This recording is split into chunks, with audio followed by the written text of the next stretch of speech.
New Year and happy Monday from the Lars Larson Show. Welcome to the Radio Northwest Network, providing honestly provocative talk for the states of Oregon, Washington, and Idaho. Glad to be with you on this 2nd of January, and always glad to take your calls. You can weigh in on the show in a number of ways. You can email talk@larslarson.com. You can dial me up at 866-HEY-LARS. And naysayers always go to the head of the line at 866-439-5277. You can vote in our Twitter poll. Do you think a Republican-controlled House of Representatives on Capitol Hill will make 23 better than 2022?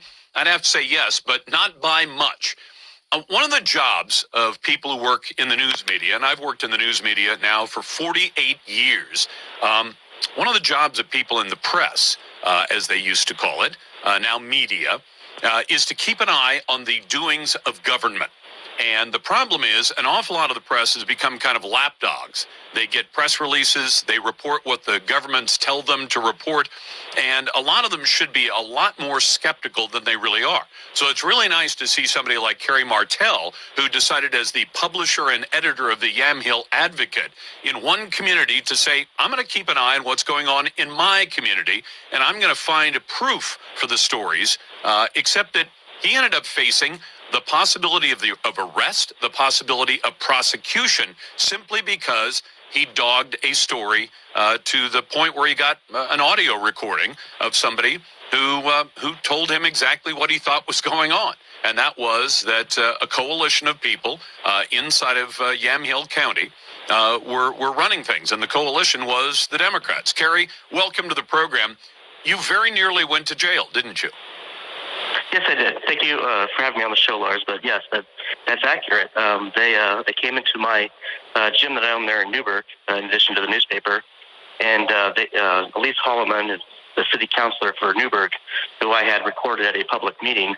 She made some confessions, which I published, and then she demanded that I basically be cited for having broken some sort of illegal electronic surveillance law. And she kind of left out some facts, I think, about it being a public meeting. She tried to claim it was over with, which I don't really think it was.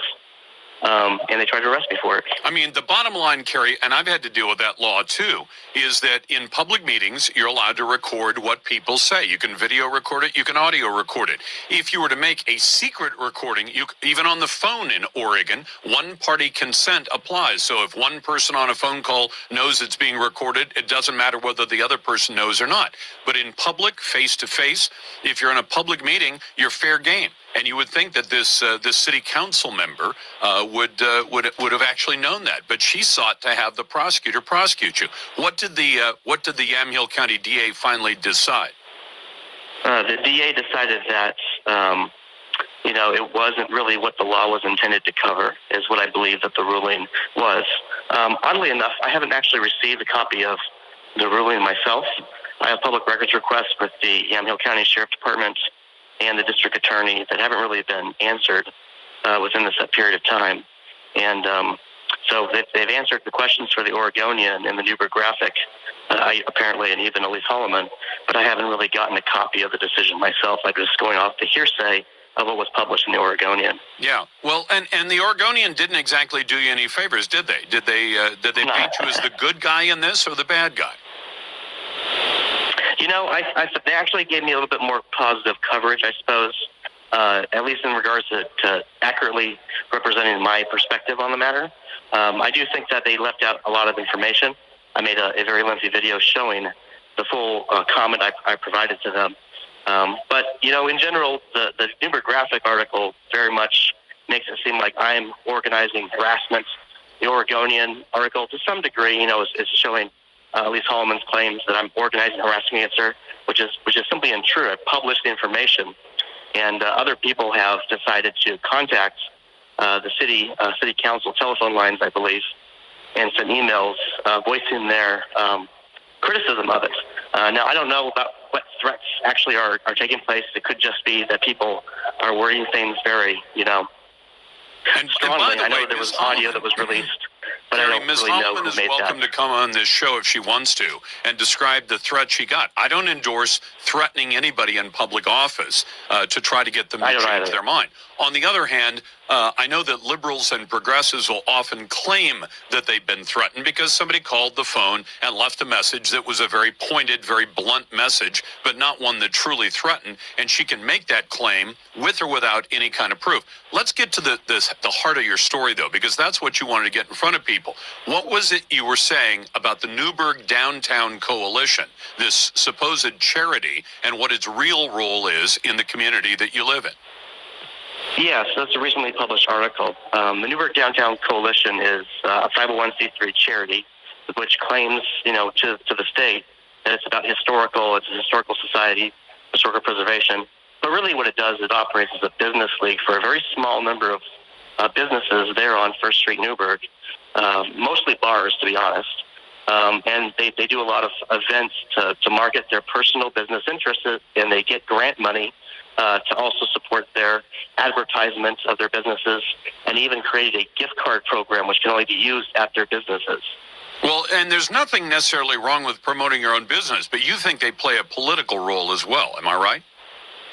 That's correct. There's a number of businesses in the area that have told me that they use their influence in the money, really, that they control over these funds, to pressure their businesses to align with their political ideology, to hang the transracial pride flags in their windows, and put other statements out as well.